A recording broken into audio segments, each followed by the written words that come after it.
C'est parti. Bonjour et bienvenue sur la chaîne Gabriel de la Rage à 2 parce qu'elle est mieux que la une. J'espère que vous allez bien. En tout cas, moi je me suis fait shooter par une voiture donc j'ai un peu mal partout. Aujourd'hui, on va parler du Canon AE1. Oui, mon piercing n'est pas droit, ça, j'ai envie de crever en fait tout simplement, mais je ne vais pas retourner cette vidéo juste à cause de ça, donc essayez de pas regarder ça de trop près. Aussi, j'ai des boutons de fièvre, désolé, bisous. Donc le Canon AE1 est de loin l'appareil qu'on m'a le plus demandé de couvrir sur cette chaîne YouTube et je ne l'ai pas fait depuis tout ce temps, pour plusieurs raisons. La raison principale, c'est que c'est un appareil que je n'ai pas envie de posséder, je n'ai pas envie de dépenser mon argent dans le Canon AE1. Je n'ai pas envie d'investir dans le système Canon FD. Je n'ai simplement pas envie de posséder cet appareil photo. Je l'ai donc emprunté afin de réaliser ce petit test. Donc le Canon AE1 est un appareil de la fin des années 70. C'est un appareil plutôt joli. C'est peut-être une des raisons principales pour laquelle les gens le cherchent autant et veulent autant cet appareil pour débuter. Et c'est ça le truc du AE1, c'est que tout le monde en veut un. Toutes les personnes que je connais qui se sont dit tiens, j'ai envie de commencer la photo argentique, il me faut un Canon AE1. J'ai entendu cette phrase tellement de fois. J'ai aussi eu tellement de personnes qui m'ont écrit dans mes DM Instagram pour me dire hey, est-ce que tu as un bon plan pour trouver un AE1? Comment est-ce que je peux trouver un AE1 à bon prix? Où est-ce que je peux trouver un AE1 à bon prix? Patati, patati, patata. Et j'ai en fait beaucoup de peine à répondre à toutes les personnes qui cherchent ce AE1 parce que c'est pas vraiment un appareil que j'aime. Donc le AE1 est un appareil qui est plutôt fait pour être utilisé manuel, mais vous avez aussi la possibilité de l'utiliser en priorité vitesse. Pour ça, il vous faut un objectif compatible qui a une position A dessus, A comme automatique. Il vous suffit de mettre votre diaphragme sur automatique, et là, votre AE1 choisira le diaphragme à votre place, et vous n'avez plus qu'à régler la vitesse adéquate. Si vous préférez shooter en manuel, ce que je vous recommande de faire honnêtement, vous verrez dans le viseur de votre AE1 une petite aiguille qui vous indique quel diaphragme choisir en fonction de la vitesse que vous avez réglée sur la bague de vitesse au-dessus. Il a existé une variante un peu plus récente du AE1, le AE1 Programme ou AE1P.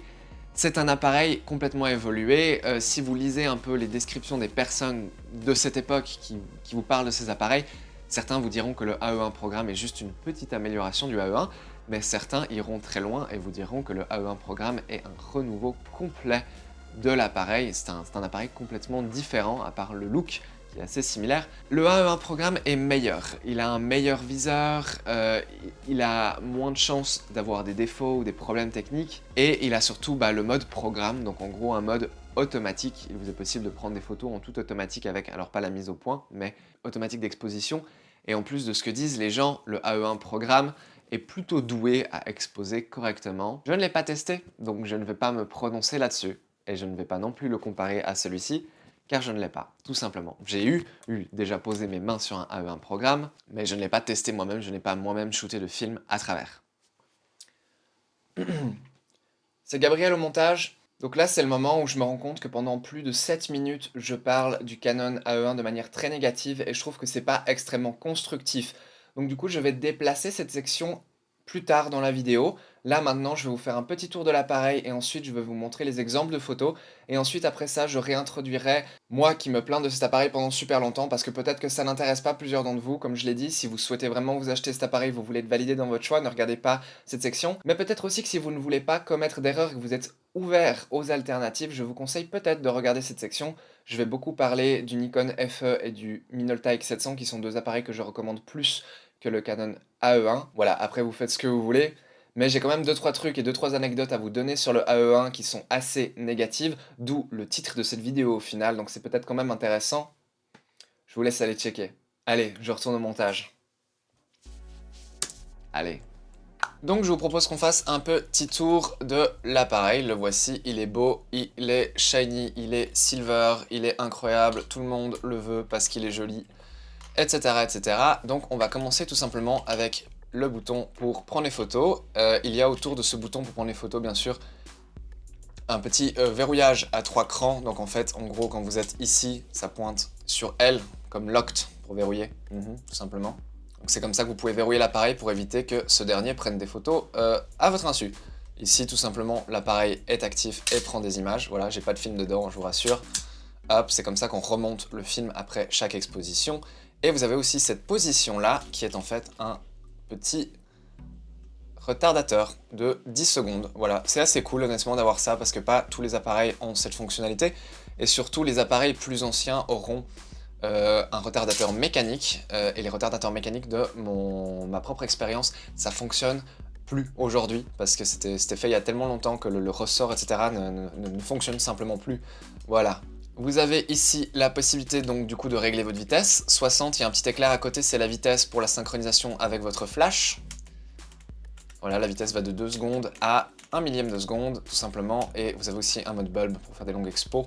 Il est possible de visser dans le bouton un petit câble qui vous permet de déclencher l'appareil et de faire des longues pauses tout simplement. La bague de diaphragme se présente sur l'objectif avec la bague de mise au point, bien sûr, c'est assez logique au final. Et comme vous le voyez, l'objectif a une position A. Je crois que pas tous les objectifs ont cette position A. Si vous souhaitez prendre des photos avec votre objectif qui règle le diaphragme tout seul à votre place, il vous faut un objectif qui a cette position A. Si vous souhaitez utiliser une optique Canon FD sur un Canon AE1 programme, qui est le Canon qui a la fonctionnalité automatique, exposition automatique, donc c'est un peu le successeur à celui-ci, il vous faudra aussi l'objectif avec le A, parce que encore une fois, il me semble que pas tous les objectifs ont ce A, les plus anciens ne l'ont pas. Ici, vous avez de quoi remonter le film tout simplement, et ce petit bouton, si je ne me trompe pas, lorsque vous pressez ce petit bouton, l'aiguille à l'intérieur du viseur vous indique le niveau de batterie restant. C'est plutôt important pour savoir justement si vous avez encore assez de piles ou pas. Encore un truc qui est assez cool, c'est que vous pouvez ici, comme ça, en pressant ce bouton vers l'intérieur, avoir une prévisualisation du diaphragme. Donc en gros, ça fait que si vous avez un réglage... Alors il faut que Voilà. En gros, si vous avez enfoncé ce petit switch ici, l'appareil va vous montrer à quoi ressemble la profondeur de champ. Donc en gros, ça ferme le diaphragme. Et bien entendu, c'est ici qu'on met un flash, comme dans tous les autres appareils du monde. Cet appareil n'est vraiment pas très compliqué, il est même plutôt simple, c'est pour ça qu'il s'agit quand même d'une bonne option pour débuter.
Et c'est là qu'on fait face au premier truc que j'aime pas vraiment avec le AE1. Le AE1 est un appareil à priorité vitesse, alors que je suis beaucoup plus fan des appareils qui ont la priorité ouverture. Qu'est-ce que cela veut dire?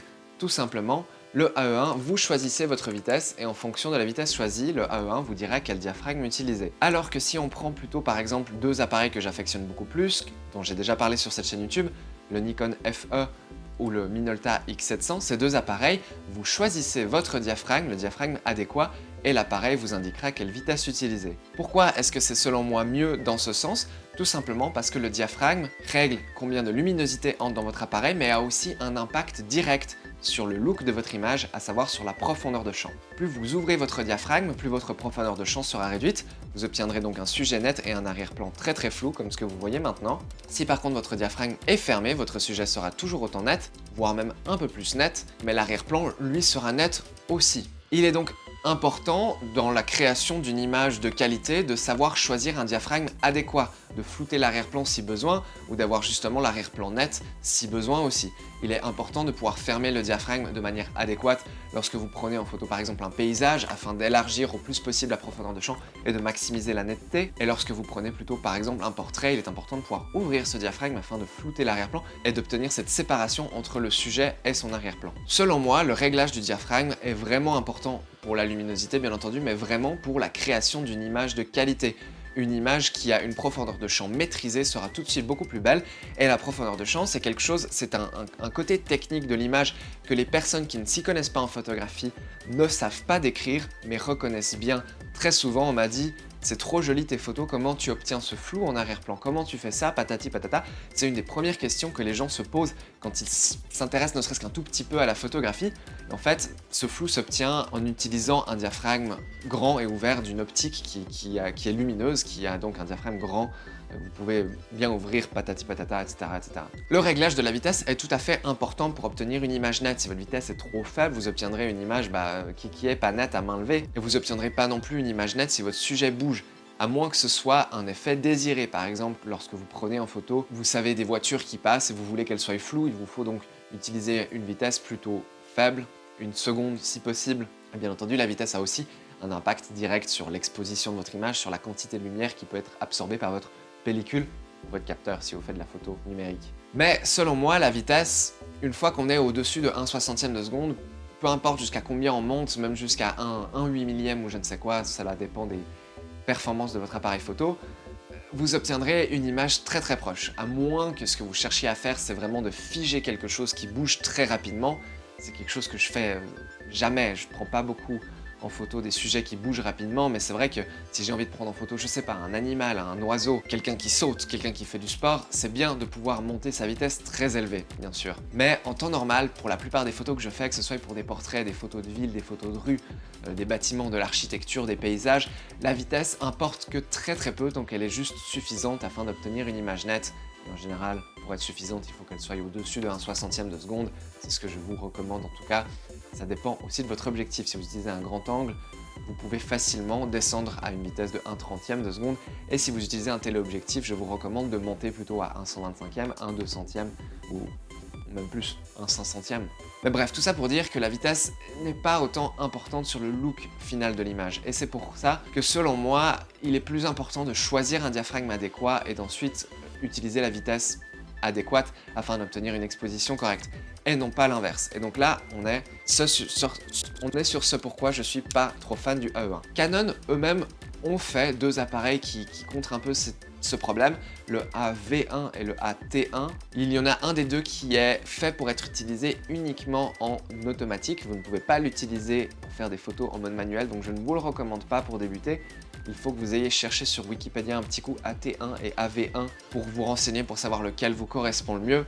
Mais quoi qu'il en est, ces 2 appareils ne vous indiquent pas directement le diaphragme dans le viseur. Ils vous indiqueront plutôt simplement une aiguille en haut en bas pour vous dire si c'est plus ou moins clair, ou alors ils vous indiqueront carrément la vitesse comme je préfère. Si l'on compare le AE1 au Minolta X700 et au Nikon FE, qui sont 2 alternatives qui sont très souvent moins chères parce que moins populaires et moins recherchées, les Nikon FE et le Minolta X700 ont aussi, à mon avis, un viseur plus grand, plus lumineux et il est plus facile de réaliser une mise au point adéquate, correcte, enfin genre d'avoir votre sujet net tout simplement avec ces 2 appareils qu'avec le AE1. Beaucoup de comparaisons avec le Nikon FE et le Minolta X700 parce que selon moi ce sont 2 meilleures alternatives que le sont le AE1, surtout si vous arrivez à les trouver pour moins cher. Il y a encore quelques trucs que j'ai envie de dire à propos du AE1 avant de vous faire un petit tour du propriétaire.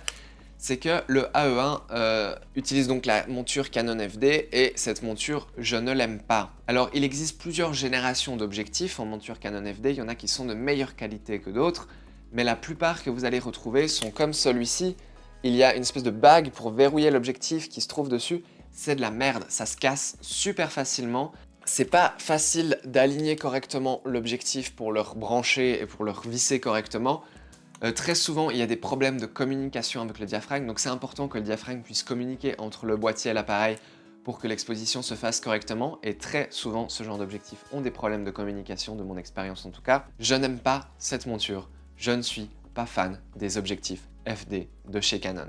Et enfin, le dernier truc que j'ai envie de mentionner sur le AE1, avant que vous achetiez, je pense que c'est le point le plus important qu'il vous faut savoir, c'est que voilà, j'ai travaillé pendant 1 an et demi avec un patron qui était fan de Canon et qui collectionnait tous les appareils Canon argentiques possibles. Il avait une collection absolument immense.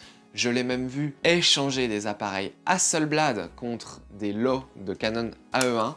Et en gros, pour sa collection, donc Ce patron collectionnait les appareils Canon, tout simplement. Il avait des étagères qui traversaient une salle de 300 mètres carrés avec des appareils Canon partout, mais il s'occupait aussi d'en vendre. De toute façon, ça l'intéressait pas d'avoir des appareils plusieurs fois, d'avoir des doublons, donc il vendait tous les AE1 qu'il voulait, qui étaient fonctionnels et qui marchaient correctement. Il leur trouvait un petit objectif et il les vendait à prix parfaitement raisonnable. Tout ça pour dire que pendant que j'ai travaillé pour lui pendant 1 an et demi, j'ai vu passer sur mon bureau une bonne quinzaine de AE1 que j'ai dû tester pour voir s'ils fonctionnaient avant de pouvoir les mettre en vente. Et c'est là que je vais vous dire la chose la plus choquante, c'est que sur cette bonne quinzaine de AE1 que j'ai pu tester pour vérifier s'ils fonctionnaient, il n'y en a pas un seul qui fonctionnait à 100%. Tous les AE1 que j'ai pu manipuler, ainsi que tous les AE1 utilisés par les personnes que je connais de mon entourage, ont au moins un problème quelconque. Le problème, ça peut être une mauvaise communication avec l'objectif. Le problème, ça peut être le miroir qui se bloque. Le problème, ça peut être les vitesses d'obturation qui fonctionnent pas à haute vitesse ou qui fonctionnent pas à basse vitesse, ou simplement l'obturateur qui reste bloqué. Le problème, ça peut être le film qui avance pas correctement, qui n'avance pas sur le nombre de frames correct, ou simplement le levier à film qui avance dans le vide.